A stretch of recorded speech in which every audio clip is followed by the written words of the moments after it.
একজন সফল শিক্ষক হওয়ার প্রয়োজনীয় গুণাবলীকে অন্তর্ভুক্ত করে। অর্থাৎ একজন শিক্ষক হতে গেলে তার সঠিক যোগ্যতা, বুদ্ধিমত্তা এবং মনোভাব থাকতে হবে, এবং এই সমস্ত গুণাবলী যদি থাকে তাহলে তাকে একজন শিক্ষক হিসেবে অন্তর্ভুক্ত করা হবে। নেক্সট, এটি এমনই একটি ক্রিয়াকলাপ যা শিক্ষার্থীদের শিখতে, জ্ঞান এবং দক্ষতা অর্জন করতে এবং সমাজে বাস করার পছন্দসই উপায়গুলি বিকাশ করতে প্রভাবিত করে। অর্থাৎ এই যে শিক্ষকতা, এই যে ছাত্র এবং শিক্ষকের মধ্যে যে সম্পর্ক বা যে ক্রিয়াকলাপ, যে জ্ঞানের এবং বিভিন্ন তথ্যের আদান প্রদান, সেখানে যারা ছাত্র তারা জ্ঞান এবং দক্ষতা অর্জন করবে এবং সমাজে বাস করার পছন্দসই, মানে তাদের নিজেদের পছন্দ মতো বিভিন্ন উপায়গুলি এক্সপ্লোর করবে বা উপায়গুলি বিকাশ করবে, খুঁজে বের করবে।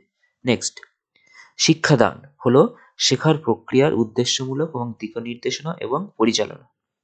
অর্থাৎ শিক্ষাদান কি না, আমরা যে প্রতিনিয়ত শিক্ষকদের কাছ থেকে শিখে থাকি বা শিক্ষকরা আমাদেরকে শেখায়, এটা হলো একটা উদ্দেশ্যমূলক এবং দিক নির্দেশনা এবং পরিচালনা, যাতে আমরা পরবর্তী জীবনে এর একটা উদ্দেশ্য থাকে এবং এই উদ্দেশ্যগুলিকে আমরা কাজে লাগাতে পারি। নেক্সট, পড়ানো হবে এমন বিষয়বস্তুর সাথে যেগুলো শিক্ষার্থীকে পরিচিত করে। অর্থাৎ শিক্ষার্থীকে প্রতিনিয়ত নতুন নতুন বিষয়ের সাথে পরিচিত করানোই হলো শিক্ষকের কাজ। এবার আমরা দেখব অবজেক্টিভ অফ টিচিং বা শিক্ষার যে উদ্দেশ্যগুলো কি।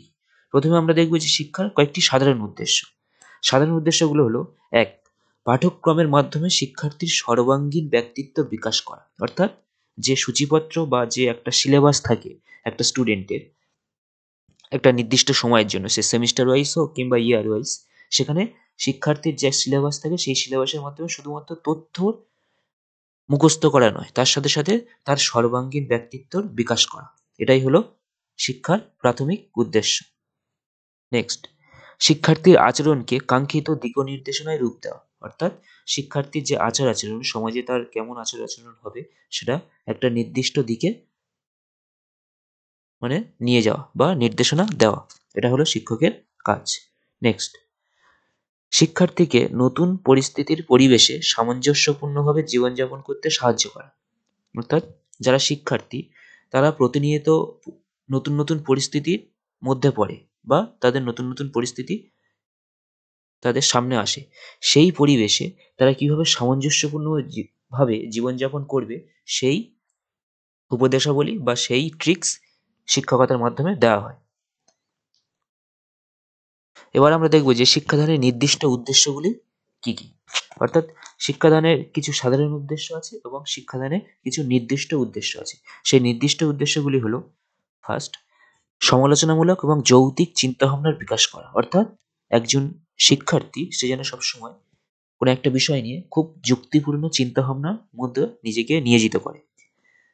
নেক্সট, অধ্যয়নে আগ্রহ তৈরি করা। অর্থাৎ শিক্ষার্থীদের সবসময় প্রতিনিয়ত অধ্যয়ন অর্থাৎ পড়াশোনার প্রতি একটা আগ্রহ তৈরি করা দিকে লক্ষ্য রাখতে হবে। নেক্সট, বোঝাপড়ার বিকাশ করতে সাহায্য করা। অর্থাৎ শুধুমাত্র মুখস্থ নয়, একটা শিক্ষার্থী যেন প্রতিনিয়ত যা কিছু পড়বে শুনবে সেগুলো খুব ভালোভাবে বুঝতে পারে, সেই দিকে তার বিকাশ করতে সাহায্য করতে হবে। এবং লাস্ট, জ্ঞানের বিকাশ করতে সাহায্য করে। অর্থাৎ একজন শিক্ষার্থী যেন সবসময় খুব ভালোভাবে জ্ঞানের বিকাশ ঘটে সেদিকে লক্ষ্য রাখা খুবই প্রয়োজনীয়। আচ্ছা, এই হলো কনসেপ্ট অফ টিচিং এবং অবজেক্টিভস অফ টিচিং। এখন আমরা দেখব লেভেলস অফ টিচিং, অর্থাৎ শিক্ষার স্তর, শিক্ষাদানের স্তর। এই শিক্ষাদানের স্তর তিনটে ভাগে ভাগ করা হয়েছে। তার আগে আমরা দেখব যে এই শিক্ষককে শিক্ষাদানের ধারণা এবং বিষয়ের তীব্রতার উপর ভিত্তি করে পাঠদানের স্তর নির্বাচন করতে হবে। সেই স্তরগুলিকে তিনটি ভাগে ভাগ করা হয়েছে। অর্থাৎ যখন একজন শিক্ষক শ্রেণীকক্ষে শিক্ষাদান করছে, সেখানে ধারণা এবং বিষয়ের উপর তীব্রতার উপর ভিত্তি করে, অর্থাৎ তিনি কোন বিষয় এবং কোন ধরনের বা কোন বয়সের স্টুডেন্টদের তিনি শিক্ষাদান করছে, সেটার উপর ভিত্তি করে তাকে কোনো একটা স্তর নির্বাচন করতে হবে। এই স্তরগুলিকে তিনটি ভাগে ভাগ করা হয়েছে।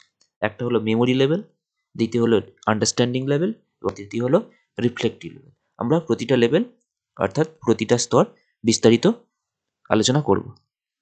ফার্স্ট, একজন শিক্ষক পরিস্থিতির উপর ভিত্তি করে একটি শ্রেণীকক্ষে বিভিন্ন ভূমিকা গ্রহণ করে থাকে। যেমন ফার্স্ট হলো মেমোরি লেভেল অথবা মেমোরি স্তর। এই মেমোরি লেভেল বা মেমোরি স্তর, দ্বিতীয় হলো বোঝার স্তর বা আন্ডারস্ট্যান্ডিং লেভেল, এবং তৃতীয়ত হলো রিফ্লেক্টিভ লেভেল বা প্রতিফলিত স্তর। ফার্স্ট এবার আমরা দেখব যে মেমোরি লেভেল অথবা মেমোরি স্তর।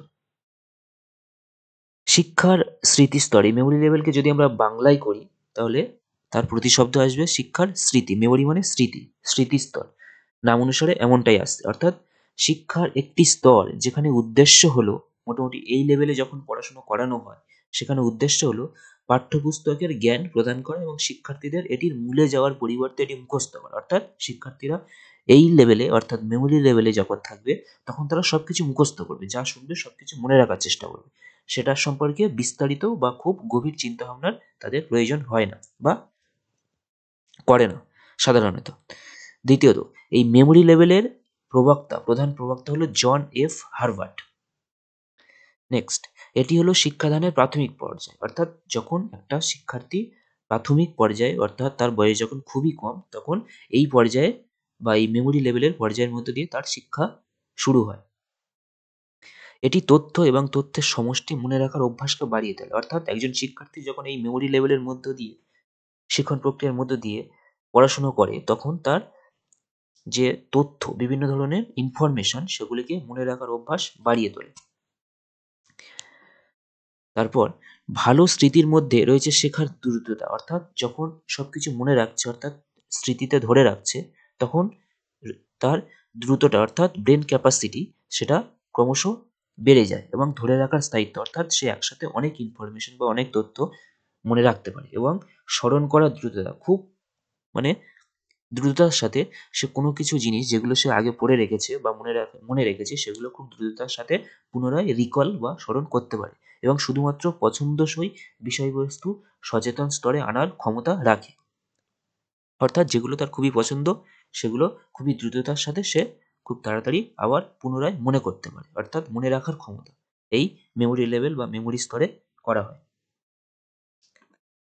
এবং সত্য এবং তথ্য উপস্থাপনের উপর এটি জোর দেয়। অর্থাৎ এই স্তরে শিক্ষার্থীদের কাজ হবে যেগুলো তারা পড়ে রেখেছে বা অধ্যয়ন করেছে সেগুলো, মানে সেম টু সেম শিক্ষকের সামনে বা প্রেজেন্টেশন মাধ্যমে সেগুলিকে উপস্থাপন করা। এবং এই স্তরে শিক্ষার্থীকে তথ্য ধারণ করতে এবং যখনই প্রয়োজন হয় তখন শিখে নেওয়ার সামগ্রী পুনরায় স্মরণ করতে সক্ষম করে। অর্থাৎ এই স্তরে শিক্ষার্থী যারা আছে তাদের প্রাথমিক কাজ হবে যে সবকিছু মনে রাখা, পড়া, মুখস্থ করা এবং যখনই প্রয়োজন হবে সেগুলিকে আবার স্মরণ করা। এবং এই শিক্ষার প্রাথমিক পর্যায়ে যা বাস্তবতা এবং বিষয়বস্তু সম্পর্কে শেখার অভ্যাস গড়ে তোলে। অর্থাৎ এই স্তরে মেমোরি লেভেলে যখন একটা শিক্ষার্থী বা শিক্ষার্থীরা যখন থাকে তখন তারা বাস্তবতা এবং বিষয়বস্তু সম্পর্কে শেখার অভ্যাস গড়ে তোলে। অর্থাৎ সবকিছু তারা শিখতে থাকে এই লেভেলে যখন তারা থাকে। এবং শিক্ষার্থীরা বস্তু, ঘটনা, ধারণাকে শনাক্ত করতে, স্মরণ করতে বা মনে রাখতে এবং স্মৃতিতে ধরে রাখতে শেখে। মানে কোনো ঘটনা ঘটলো কিংবা কোনো ধারণা, তারা নতুন কিছু জানলো বা কোনো কিছু তারা দেখলো, সেগুলিকে তারা খুব ভালোভাবে মনে রাখতে পারে এবং স্মৃতিতে ধরে রাখতে পারে।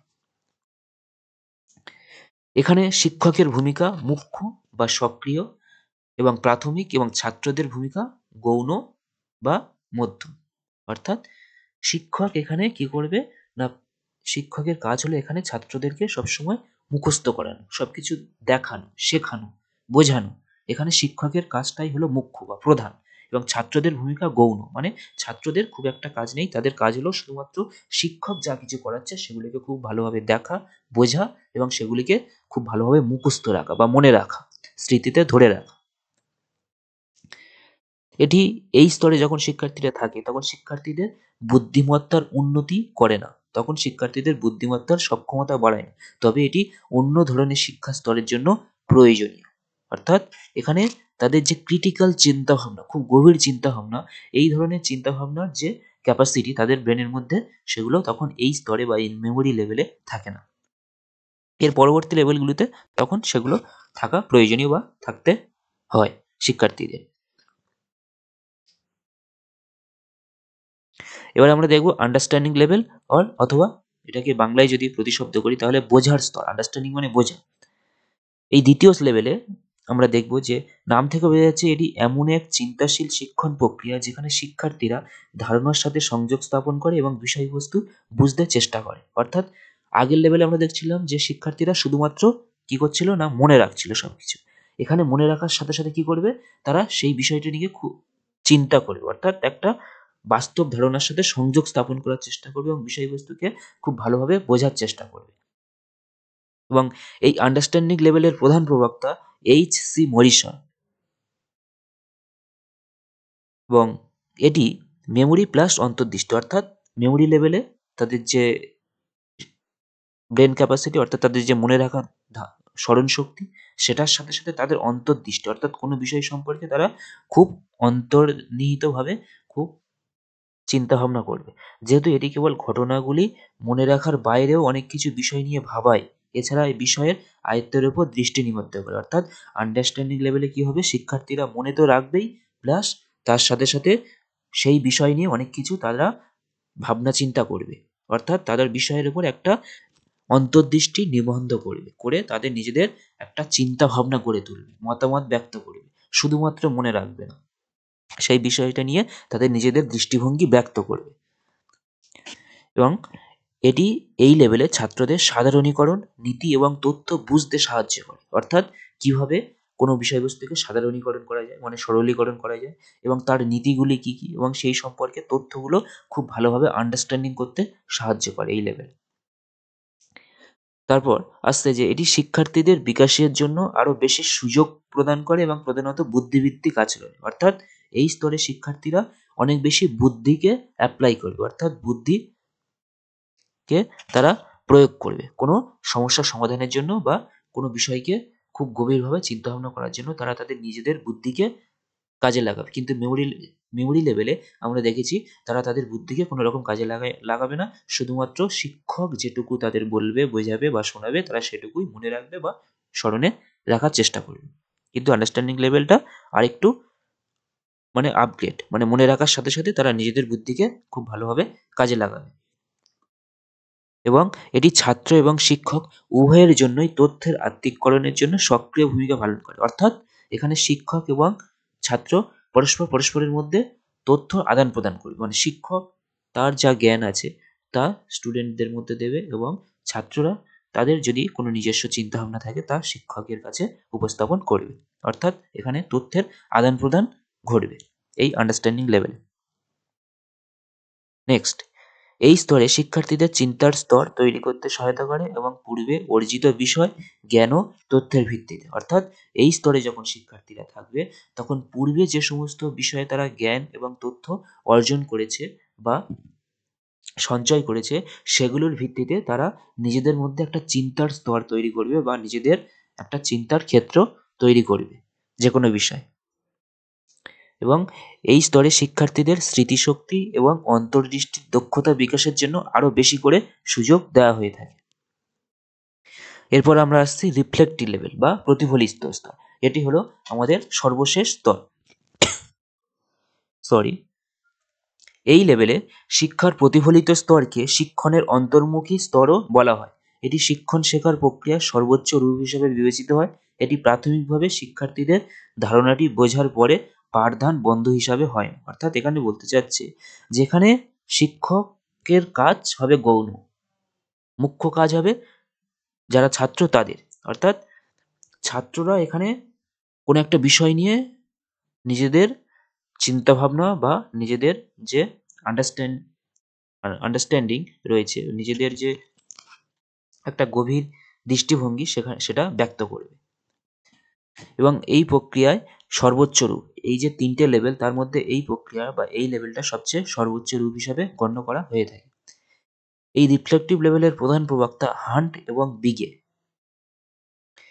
এটি শিক্ষার সর্বোচ্চ স্তর এবং এতে আন্ডারস্ট্যান্ডিং লেভেল অফ টিচিং এবং মেমোরি লেভেল অফ টিচিং উভয়ই অন্তর্ভুক্ত রয়েছে। অর্থাৎ এই রিফ্লেক্টিভ লেভেলে আন্ডারস্ট্যান্ডিং লেভেলও থাকবে এবং মেমোরি লেভেলও থাকবে। এটি শিক্ষাদানের সমস্যা কেন্দ্রিক পদ্ধতি, অর্থাৎ এটি কিন্তু খুব জটিল পদ্ধতি। এখানে যারা স্টুডেন্ট তারা তাদের কাছে বিভিন্ন সমস্যা থাকবে, তারা সেই সমস্যার সমাধানের চেষ্টা করবে বা সেই সমস্যার সমাধানের বিভিন্ন উপায় খুঁজে বের করার চেষ্টা করবে। সেই জন্য এটাকে বলা হচ্ছে একটা সমস্যা কেন্দ্রিক পদ্ধতি বা সমস্যা কেন্দ্রিক স্তর, এই রিফ্লেক্টিভ লেভেলটা। এখানে এই স্তরে ছাত্রদের কিছু ধরনের গবেষণা পদ্ধতি অবলম্বন করতে এবং সমস্যার সমাধান করতে এই স্তর ব্যবহার করা হয়। বিশেষত এই রিফ্লেক্টিভ লেভেল বা প্রতিফলিত স্তর ব্যবহার হয় যখন স্টুডেন্টরা একটা ম্যাচিওর্ড এজে বা পরিণত বয়সে প্রবেশ করে এবং তারা যখন গবেষণা কাজে নিজেদের নিয়োজিত করে। যেমন স্কলাররা যারা, তারা যখন গবেষণার কাজে নিজেদেরকে নিয়োজিত করছে বা রিসার্চ করছে, তখন তাদেরকে বলা যেতে পারে যে তারা রিফ্লেক্টিভ লেভেল বা প্রতিফলিত স্তরে অবস্থান করছে, কারণ তারা বিভিন্ন সমস্যার সমাধান করতে এই করে থাকে এই স্তরে। এবং শ্রেণীকক্ষের পরিবেশ যথেষ্ট উন্মুক্ত এবং স্বাধীন হতে হবে যাতে শিক্ষার্থীরা অনুপ্রাণিত এবং সক্রিয় থাকে। অর্থাৎ এই প্রতিফলিত স্তরে যখন শিক্ষার্থীরা থাকে তখন শিক্ষকদের সাথে তাদের একটা বন্ধুর সম্পর্ক গড়ে ওঠে এবং তারা উন্মুক্ত এবং স্বাধীন, অর্থাৎ তাদের যা চিন্তাভাবনা আছে তারা সেটা স্বাধীনভাবে শিক্ষকের কাছে বা নিজেদের কাজকর্মের মধ্যে ফুটিয়ে তুলতে পারে, সেই ব্যবস্থা রাখতে হবে। এবং শিক্ষার্থীরা যাতে শিক্ষকদের কাছ থেকে অনুপ্রাণিত হতে পারে এবং সবসময় সক্রিয় থাকে সেদিকে আমাদের দৃষ্টি রাখতে হবে। নেক্সট, এই প্রতিফলিত স্তরের লক্ষ্য হলো শিক্ষার্থীদের প্রতিফলিত শক্তির বিকাশ ঘটানো, যাতে তারা নিজেদের যুক্তি, বিবেচনা এবং কল্পনা দ্বারা তাদের জীবনের সমস্যাগুলির সমাধান করতে পারে এবং সফল ও সুখী জীবনযাপন করতে পারে। এই স্তরে ছাত্র মুখ্য স্থান দখল করে এবং শিক্ষক গৌণ স্থান দখল করে। এটি বোঝার স্তর এবং স্মৃতি স্তর উভয় সম্পর্কে কথা বলে। অর্থাৎ এখানে আন্ডারস্ট্যান্ডিং লেভেল এবং মেমোরি লেভেল উভয় স্তর এখানে এই প্রতিফলিত স্তরের মধ্যে ইনক্লুড বা অন্তর্ভুক্ত থাকে। নেক্সট, এই স্তরে এর প্রধান উদ্দেশ্য হলো সমস্যা সমাধানের বিকাশ ঘটানো। অর্থাৎ এই স্তরে যখন শিক্ষার্থীরা থাকবে বা প্রবেশ করবে তখন তাদের প্রধান উদ্দেশ্য হবে যে কোনো সমস্যার সমাধানের পথ বের করা বা কোনো সমস্যার সমাধানের বিকাশ ঘটানো। নেক্সট, এই স্তরে কাজ হবে শিক্ষার্থীদের সমস্যা চিহ্নিতকরণ, সংজ্ঞায়িত করা এবং সমাধান খোঁজার উপরে জোর দেওয়া। অর্থাৎ কোনো সমস্যা সেটাকে চিহ্নিত করতে হবে যে এখানে এই সমস্যা রয়েছে, সেটাকে সংজ্ঞায়িত করতে হবে, অর্থাৎ সেই সমস্যাটাকে ভালোভাবে সংজ্ঞায়িতভাবে ব্যক্ত করতে হবে এবং তারপরে সেই সমস্যাটার কি কি সমাধানের পথ থাকতে পারে সেগুলি সমাধানের পথ বের করার জন্য সেগুলো খোঁজার চেষ্টা করতে হবে। এই স্তরে পাঠদান শিক্ষক কেন্দ্রিক এবং শিক্ষার্থী কেন্দ্রিক নয়, কিন্তু বিষয় কেন্দ্রিক। অর্থাৎ এই স্তরে যে শুধুমাত্র শিক্ষক শিক্ষার্থীদের পাঠদান দেবে বা কোনো একটা বিষয় সম্পর্কে অবগত করাবে তা নয়। এখানে যে সমস্যা, মেন যে বিষয়, সেটা সম্পর্কে শিক্ষার্থীরা সবসময় কাজ করে যাবে। অর্থাৎ এটা শিক্ষক কেন্দ্রিক বা শিক্ষক কেন্দ্রিক মানে এখানে শিক্ষকের তেমন কোনো মুখ্য ভূমিকা নেই বা শিক্ষার্থী কেন্দ্রিক নয়। অর্থাৎ এখানে শুধুই যে শিক্ষার্থীরা নিজেদেরকে বিকশিত করবে তা নয়, তারা এখানে একটা কি করবে, বিভিন্ন সমস্যা যেটা বৃহত্তর অর্থে মানে খুবই প্রয়োজন যে সমস্যাগুলো সমাধান করা, সেগুলো সমাধানের পথ খুঁজে বের করবে। এবং শ্রেণীকক্ষের পরিবেশ যথেষ্ট উন্মুক্ত এবং স্বাধীন হওয়া উচিত বলে এই রিফ্লেক্টিভ বা প্রতিফলিত স্তরে মনে করা হয়। কারণ এখানে যদি শিক্ষার্থীরা যথাযথ উন্মুক্ত এবং স্বাধীন পরিবেশ না পায় তাহলে তাদের যে অন্তর্নিহিত যে শক্তি বা অন্তর্নিহিত যে প্রতিভা সেটা দ্বারা তারা এই সমস্যার সমাধানে ব্যর্থ হবে, সমস্যার সমাধানে কাজ করতে সফল হবে না, ব্যর্থ হবে। সেই জন্য এই স্তরে সবসময় পরিবেশটা উন্মুক্ত এবং স্বাধীন হওয়া খুবই প্রয়োজনীয় বলে মনে করা হয়। সো আজকে আমরা জানলাম যে শিক্ষা অবজেক্টিভ অফ টিচিং মানে শিক্ষার উদ্দেশ্য, কনসেপ্ট অফ টিচিং মানে শিক্ষার ধারণা এবং লেভেলস অফ টিচিং অর্থাৎ শিক্ষার যে বিভিন্ন স্তর, অর্থাৎ 3টে স্তর আমরা আলোচনা করলাম। পরের দিন আমরা এই টিচিং অ্যাপটিটিউডের আরো কয়েকটি গুরুত্বপূর্ণ বিষয় নিয়ে নেক্সট এপিসোডে আমরা আলোচনা করব।